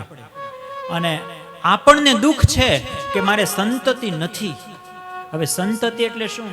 સંતતિ એટલે જ્ઞાન, કે મને જ્ઞાન થાય. આ જીવન મેળ્યું છે તો મને જ્ઞાન થાય, ઈશ્વર કંઈક કૃપા કરે. આ આત્મદેવને બહુ એવી ઈચ્છા થાય. પણ એની પત્ની ધુંધુલી છે ને, એને આવી ઈચ્છા જરાય નથી. ધુંધુલી એટલે આ આત્મદેવની પત્ની એટલે બુદ્ધિ, આપણી બુદ્ધિ છે ને, એને જરાય કાંઈ પડી નથી. તર્ક વિતર્કાત્મિકા બુદ્ધિ એવું લખ્યું શાસ્ત્રમાં. બુદ્ધિ છે એ તર્ક વિતર્ક કરે, ભગવાન હશે કે ભગવાન નહીં હોય, આ મૃત્યુ પછી આફ્ટર લાઈફ છે કે નહીં, હોય તો શું છે, ન હોય તો શું, કોણે જોઈ છે. અત્યારે મોજ કરી લ્યો ને, ઋણમ કૃત્વા ઘૃતમ પિબેત. દેવું કરીને ઘી પીવો, પછી કોને ખબર, દેવું નહીં ભરી શકીએ તો આપણા છોકરાઓ ભરશે. એનું જે થવું હોય. આપણને શું, આપણે મોજથી જીવી લ્યો, વિદેશ ભાગી જાવ લોન લઈ લઈને. હવે તો મોદી સરકારે બહુ સ્ક્રૂ ટાઈટ કર્યા છે, ત્યાંથી પાછા લઈ આવે છે પકડીને.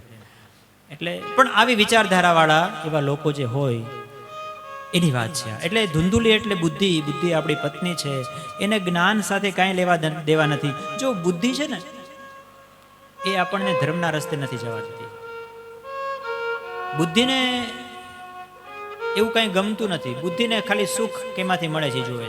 બુદ્ધિ એટલું જોવે કે ભાઈ આમાંથી મને ટેસ્ટ મળશે આ પાણીપુરીમાંથી. એટલે બુદ્ધિ છે ને એ મનને પ્રેરિત કરે.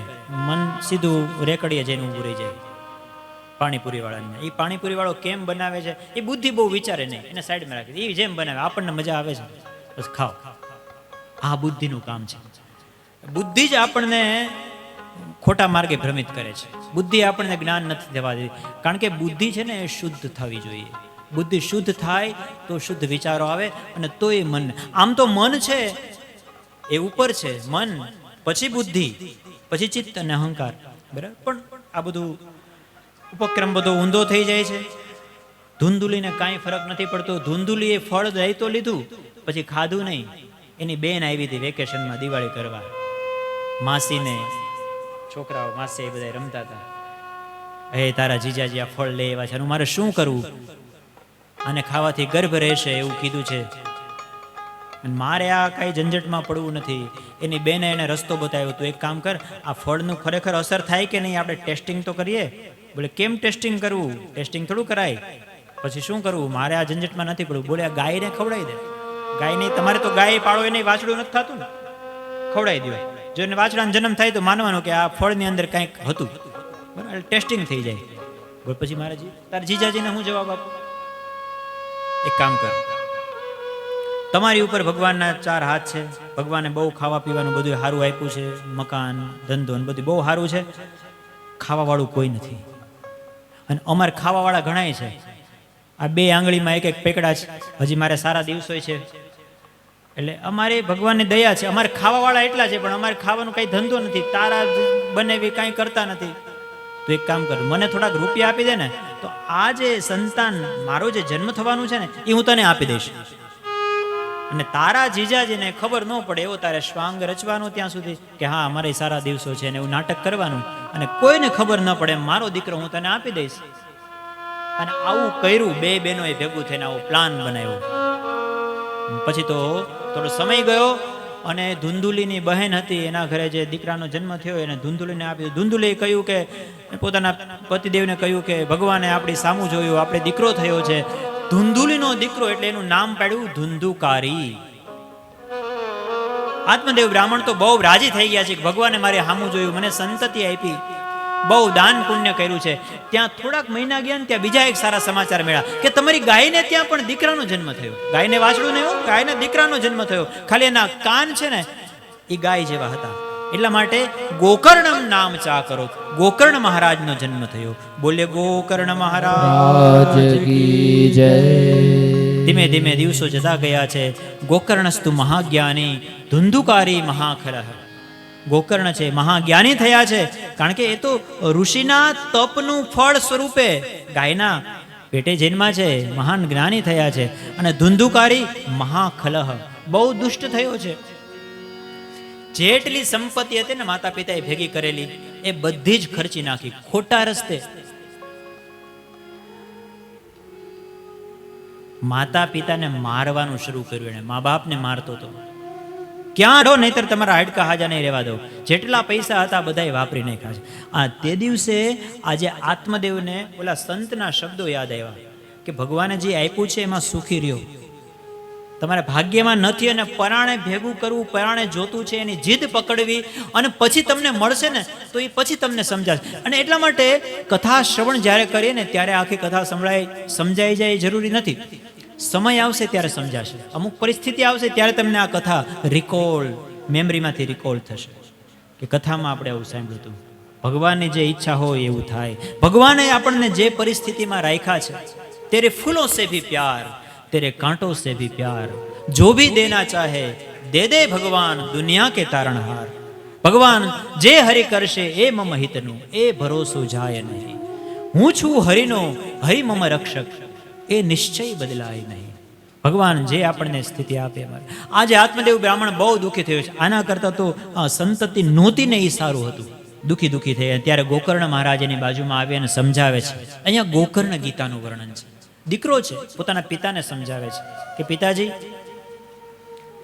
દેહે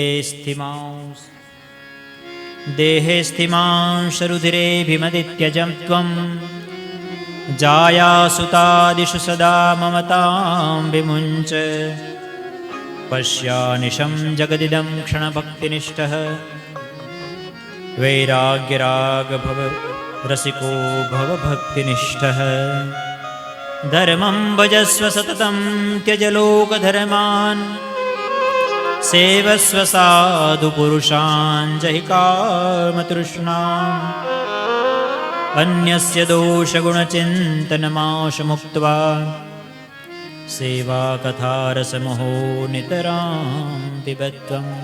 હે પિતાજી, આ મારો દીકરો છે, આ મારી પત્ની છે, આ બધી મોહ માયા છોડો. કોઈ કોઈનું નથી આ દુનિયામાં, બધા જ પોતાના કર્મના સંજોગે ભેગા થયા છે. મૃત્યુ ક્યારે આવશે કઈ નક્કી નથી. જે સમય મળ્યો છે એમાં ભગવાનનું નામ લઈ લ્યો. કોના છોરું ને કોના વાછરું, કોના માને બાપ, અંતકાળે જાવું એકલું, સાથે પુણ્ય અને પાપ. પુણ્ય અને પાપ જે કર્મ કરેલા હશે એ સાથે આવશે. બાકી કોઈ, વાલિયા લૂંટારાનું ઉદાહરણ એની વાર્તા આપ સૌએ સાંભળી હશે કે વાલિયો લૂંટારો કેટલા પાપ કરતો હતો. એક દિવસ નારદજી એને રસ્તા મળ્યા, કહ્યું કે હું મારી નાખું. એનું નામ અંગુલીમાર. જેટલાને મારે અને બધાની આંગળીઓ કાપી અને હાર પહેરે. એ હાર થઈ ગયો તો એટલા માણસોને એને માર્યા હતા. એમ કહેવાય છે કે એટલા બ્રાહ્મણોને માર્યા હતા કે એની જનોઈનું આખું મોટો પહાડ થાય. એટલી હત્યાઓ કરી હતી. અને એક દિવસ કોઈક સાચા સંત રસ્તામાં મળ્યા. એણે કહ્યું કે ભાઈ તું મને મારી નાખજે, તું મને લૂંટી લેજે, મારી પાસે બીજું કંઈ છે નહીં, આ વીણા છે લઈ જાજે, પણ એક વખત તારા ઘરે જઈને પૂછી આવ કે આ તું જે કંઈ પણ કરશ, જે કંઈ પણ કામ તું કરે છે એ કોના માટે? બોલે મારા પરિવાર માટે કરું છું. તો તારા પરિવાર આ તારા પાપના ભાગીદાર થશે? એને કહ્યું કે થાય જ ને, શું કામ ન થાય, એના માટે કરું છું. કહ્યું કે એક વખત ખાલી પૂછતો આવ ઘરે. એના પિતાને પૂછે છે, એની પત્નીને પૂછે છે, બધાય ના પાડી દે છે, હાથ ઊંચા કરે છે કે ઘરનું પાલન પોષણ કરવું એ જવાબદારી તમારી છે. અમને તો જરાય નથી ગમતું તમે આ હિંસાઓ કરો છો. એ આ પાપ તો તમારે જ ભોગવવું પડશે. અમે કહીએ છીએ તમે હિંસા કરો, તમે ચોરી ડકૈતી કરો, મહેનત કરો ને, ઓછા રૂપિયા લઈ આવો, કાંઈ વાંધો નહીં. અને ત્યારે એ વાલિયા લૂંટારાની આંખ ઉઘડે છે અને આવીને પાછો એ સંતના પગમાં પડી જાય છે કે હે ગુરુદેવ, મને બચાવો. હું આજ સુધી એમ માનતો હતો કે આ બધા જ મારા પાપના ભાગીદાર, પણ બધાએ હાથ ઊંચા કરી દીધા, પણ મારા જીવનનો હવે શું થઈ શકે? ત્યારે વાલ્મીકી એ વાલિયા લૂંટારાને નારદજી એમ કહે છે કે કંઈ ચિંતા ન કર, ભગવાનના નામમાં એ તાકાત છે કે ગમે તેવો પાપી હોય ને એને પણ પુણ્યશાળી બનાવી શકે છે. હા પસ્તાવો વિપુલ ઝરણું સ્વર્ગથી ઉતર્યું છે, પાપી એમાં ડૂબકી દઈને પુણ્યશાળી બને છે. બસ પશ્ચાતાપ થાય તો માણસ એમાંથી મુક્ત થઈ શકે છે, પણ ફરી વખત એ ભૂલ ન થાય એની શરત છે. તું રામ રામ રામ બોલ. પેલા વાલ્યએ કીધું કે મેં તો બધાને માર્યા જ છે એટલે મરા મરા મરા બોલીશ.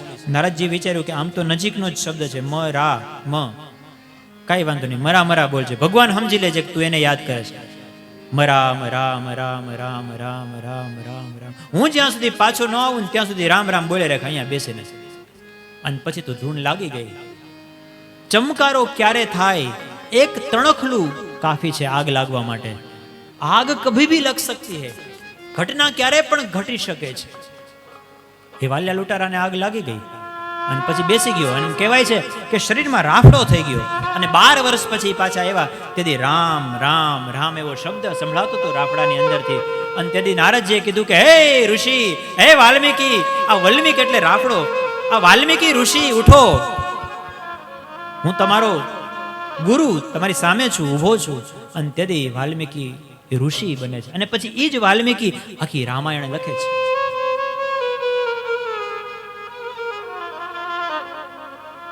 નામની શું તાકાત, નામનું શું મહત્વ છે. જીવનમાં ગમે એટલા પતિત થઈ ગયા હોય તો આપણા શાસ્ત્રો કહે છે કે ચિંતા કરવાની જરૂર નથી, હજી રસ્તો છે. ભગવાનનું નામ લેવા માંડો, ઉદ્ધાર થઈ જશે. આજે ગોકર્ણ મહારાજે પોતાના પિતાને સમજાવ્યું છે કે હે પિતાજી, ચિંતા ન કરો, ભગવાનનું ભજન કરો. અને પછી તો ગોકર્ણ મહારાજની સલાહ સાંભળી અને એના પિતા આત્મદેવ બ્રાહ્મણ છે, એ દસમા સ્કંદનો પાઠ કરતા કરતા ઘર છોડીને જતા રહ્યા છે. એની મુક્તિ થાય છે. એ કથા છે. આ બાજુ મા અને દીકરો ગોકર્ણ મહારાજ પણ તીર્થયાત્રા કરવા માટે નીકળી ગયા. ઘર છોડીને આવા ઘરમાં રહેવાનો કઈ મતલબ નહોતો. પોતાના પિતાજી પણ જતા રહ્યા હતા. પછી મા દીકરો એકલા થઈ ગયા, ધુંધુલી અને ધુંધુકારી. પછી તો દીકરો માને મારે છે. હવે જેને કોઈ ન પૂગે ને એને પોતાનું પેટ પૂગે, એવી આપણે ત્યાં કહેવત છે. આ જે ધુંધુકારી એનો માર્ગ સહન કરે છે ત્યારે એની માને થાય છે કે આવો દીકરો હોય, એના તો દીકરો ન હોય એ સારું. આ સહન નથી થતું એટલે એક દિવસ રાત્રિમાં કૂવામાં પડીને એને આત્મહત્યા કરી લીધી. હવે એકલો થઈ ગયો છે ધુંધુકારી. પછી તો 5 સ્ત્રીઓને 5 વેશ્યાઓને પોતાના ઘરમાં રાખી છે. આ 5 સ્ત્રીઓ છે ને, ધુંધુકારી પાસે જેટલું ધન હતું ને એ ધન માટે થઈને આવી હતી. અને એક વખત ધન ખલાસ થયું તો કીધું કે ધન લઈ આવ, નકર અમે જતી રહેશું. તો એણે રાજાના ખજાનામાં ચોરી કરી. રાજાના ખજાનો લૂંટીને લઈ આવ્યો. લ્યો, તમારા માટે હું આટલું બધું ધન લઈ આવ્યો છું. ક્યાંથી લાવ્યો? કહ્યું કે રાજાના ખજાનામાંથી. ધુંધુકારી જ્યારે ઘરે હતો નહીં ત્યારે આ 5 સ્ત્રીઓએ મીટિંગ કરી કે આ રાજાના ખજાનામાંથી ચોરી કરી આવ્યો, આપણને ધન તો મળી ગયું, પણ રાજાના સિપાહીઓને આજ નહીં તો કાલ આને પકડશે ને ભેગા આપણને પકડશે. હવે આનું આપણે કંઈ કામ નથી. એટલે એક દિવસ રાત્રે એનું ગળું દબાવી અને આ ધુંધુકારીને 5 સ્ત્રીઓએ મારી નાખ્યું છે. પણ એમ લખ્યું છે ભાગવતમાં કે એનો જીવ જલ્દી જાતો નથી. પછી તો એના મોઢાની અંદર અંગારા નાખ્યા છે ધગધગતા, ત્યારે એ મર્યો છે. જેને બહુ પાપ કર્યા હોય ને એનો જીવ જટ ન જાય, બહુ તકલીફ પડે. જેને બહુ પુણ્ય કર્યા હોય ને એને પણ જલ્દીથી યોગ્ય માતા પિતા ન મળે ત્યાં સુધી એને રાહ જોવી પડે છે. બહુ પુણ્યશાળી આત્મા હોય એના માટે યોગ્ય ખોળિયું જ્યાં સુધી ન મળે ત્યાં સુધી અવતરિત નથી થતા. એવી રીતે બહુ પાપ કર્યા હોય એને બહુ ભટકવું પડે છે. પછી તો કથા છે કે ગોકર્ણ મહારાજ તીર્થક્ષેત્રની અંદર ભ્રમણ કરતા હતા. ત્યાં કોઈકે કીધું તમારા ભાઈની તો આવી ગતિ થઈ, મરી ગયો છે, અધોગતિ થઈ છે એની. ગોકર્ણ મહારાજે કહ્યું કે હરી ઈચ્છા, એના કર્મ એવા હતા. બહુ સમજાવ્યું પણ સમજતો નહોતો. પણ કાંઈ વાંધો નહીં, હતો તો મારો ભાઈ ને, એટલા માટે ગયાની અંદર એનું શ્રાદ્ધ કરે છે. પછી એક દિવસ પોતાના પૈતૃક ઘરની અંદર પાછા આવ્યા છે. રાત્રિના સમયે સૂતા છે તો અડધી રાત્રિનો સમય થયો છે ત્યારે દિવાલ ઉપર એને ચિત્ર વિચિત્ર સંજ્ઞાઓ દેખાય છે. ક્યારેક આડો દેખાય છે, ક્યારેક ઇન્દ્ર દેખાય છે, અલગ અલગ પશુઓની આકૃતિઓ દેખાય છે. ગોકર્ણ મહારાજ સમજી ગયા કોઈક દુર્ગતિક જીવ છે, જેની દુર્ગતિ થઈ હોય એવો કોઈક જીવ હોય એવું લાગે છે. મને કંઈક કહેવા માંગતો એવું લાગે છે પણ બોલી નથી શકતો. કોઈક પ્રેત હશે. અને હાથમાં અંજલિ લઈ અને મંત્ર ભણી અને પાણીનો છટકારો જ્યાં કર્યો છે ત્યાં પ્રેતને વાચા ફૂટી છે. ગોકર્ણ મહારાજ પૂછે છે કે તું કોણ છો? ત્યારે પેલો ધુંધુકારી કહે છે કે અહમ ભ્રાતા ત્વદીયોસ્મી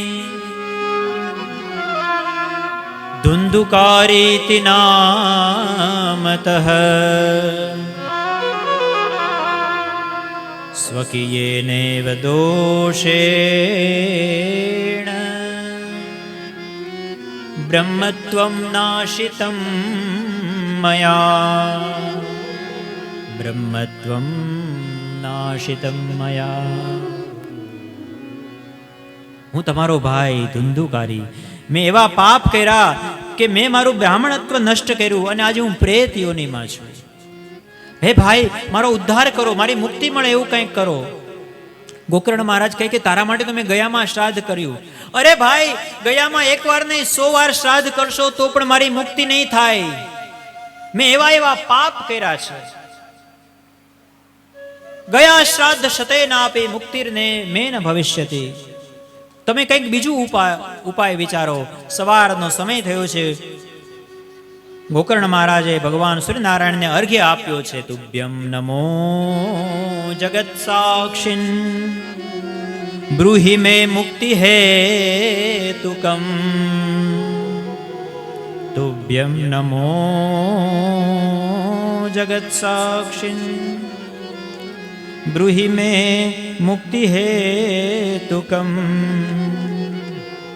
હે જગત સાક્ષી આદિત્ય ભાસ્કર ભગવાન, જેની 100 ગયા શ્રાદ્ધથી મુક્તિ ન થાય એની મુક્તિ કેમ થાય? ત્યારે ભગવાન ભાસ્કર સૂર્યનારાયણ ભગવાન ગોકર્ણ મહારાજને બુદ્ધિમાં પ્રકાશ પાડે છે કે જેની 100 શ્રાદ્ધથી મુક્તિ ન થાય ને એની મુક્તિ શ્રીમદ ભાગવત કથાથી થાય છે. એટલા માટે સપ્તાહમ વાચનમ કુરુ, શ્રીમદ ભાગવતની 7 દિવસની કથા કરો અને પછી તો બીજા જ દિવસથી શ્રીમદ ભાગવતની કથા થાય છે. કથા એવી છે કે ધુંધુકારી પણ કથા શ્રવણ કરવા માટે આવે છે, પણ પ્રેત યોનિમાં છે ને હવા આવે એટલે ઉડી જાય, ક્યાંય સુરક્ષિત જગ્યા ગોતે છે. અને એમાં એક વાંસનું ઝાડ હતું, એટલે વાંસના ઝાડની અંદર એ પોલું હોય અંદરથી, એટલે એમાં પ્રવેશ કરે છે. પેલા દિવસની કથાની સમાપ્તિ થાય છે ત્યારે એની એ પ્રેતની ઉર્ધ્વગતિ થઈ, થોડીક એની ભૂમિકા ઉપર આવી, એટલે એક ગાંઠ તૂટી વાંસની, અવાજ આવ્યો. બીજા દિવસે બીજી ગાંઠ તૂટી. આમાં આ વાંસમાં 7 ગાંઠ હતી અને 7મા દિવસે 7 ગાંઠ તૂટી ગઈ અને એમાંથી જાણે કે સ્વર્ગમાંથી કોઈ દેવ આવ્યો હોય એવો પિતાંબર પહેરેલો સુંદર મજાનો પુરુષ ઉત્પન્ન થયો. પૂછ્યું કે આપ કોણ છો? કહ્યું કે હું તમારો ભાઈ ધુંધુકારી, મારી મુક્તિ થઈ ગઈ ભાઈ. ધન્ય ભાગવતી વાર્તા પ્રેત પીડા વિનાશની. ધન્ય છે આ ભાગવતની કથાને કે જે મારા જેવા પ્રેતને પણ મુક્ત કર્યો છે. ગોકર્ણ મહારાજે કહ્યું કે ભાઈ સારું, તમારા હવે બધાના ઉપર આશીર્વાદ આપજો અને તમે તો મુક્ત થઈ ગયા, પણ આ કથા તારા માટે તો મેં કરી હતી, પણ સાંભળવા તો કેટલાય આવ્યા હતા. અને આકાશમાંથી એક વિમાન આવ્યું આ ધુંધુકારીને લેવા. ભગવાનના દાસ હતા, એને પૂછ્યું કે તમે આને લેવા આવ્યા છો તો અમારા બીજા બધા શ્રોતાઓનું શું? આ બધા માટે વિમાન લઈ આવો. ત્યારે ભગવાનના વૈકુંઠના જે પાર્ષદો હતા એમણે કહ્યું, એ આમાં લખ્યું છે. પાર્ષદો કહે છે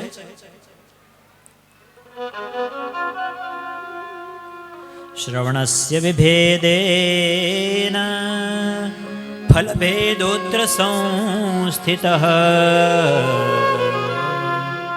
શ્રવણસ્ય વિભેદેન ફલભેદોત્ર સંસ્થિતઃ. શ્રવણ વિભેદને કારણે ફળભેદ થયો છે. બધાએ અલગ અલગ રીતે શ્રવણ કર્યું છે. જેવી રીતે ધુંધુકારીએ કે મારી મુક્તિ થાય, મને ભગવાન મુક્ત કરે, હું આ પ્રેત યોનિમાંથી છૂટું, એક ધ્યાન થઈ અને માત્ર વાયુનું ભક્ષણ કરી અને કથાનું શ્રવણ કર્યું છે. એક આસને બેસીને કથાનું શ્રવણ કર્યું છે. જ્યારે ગામવાળા બધાએ શ્રવણ કર્યું છે, પણ બધાએ અલગ અલગ રીતે, કોઈક ચા પીવા ગયા, કોઈક ન ગયા, કોઈક એક આસન ઉપર બેઠા, કોઈકે આસન બદલાય. જો આનું અર્થનું અનર્થ ન થાય એ ધ્યાન રાખવું પડે. પછી ઘણી વખત આસન હાટું થઈને બાંધે, અહીં મારી જગ્યા છે, બીજા દિવસે લડાઈ ઝઘડો કરે. હવે તો એ બીજો દોષ થયો. કથા સમય દરમિયાન ક્રોધ ન કરવો જોઈએ. ક્રોધ કરીએ તો આપણું કોઈ પણ વ્રત ટકે નહીં, વ્રત ભંગ થાય. કામ, ક્રોધ, લોભ. એટલે એક આસનનો મતલબ છે કે તમે કથા સવા બેસી ગયા પછી તમારું મન બસ કથામાં લાગેલું રહે. અત્યારના સમય પ્રમાણે તમે ચિંતા નહીં કરતા, ઊભા થશો એકાદ વખત તોય વાંધો નહીં, ભગવાન માફ કરશે, એક સરખું જ ફળ આપશે એવું હું માનું છું. કળિયુગમાં તો કથા સાંભળવી એ જ મોટું ફળ છે. કથાથી શું ફળ મળશે એ તો છોડો.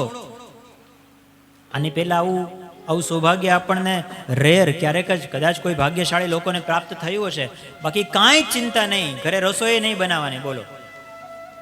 અને પહેલે જ દિવસે સુકનના મગ અને લાપસી ખવડાવી દીધા છે કેવી પરિવારે બધાએ.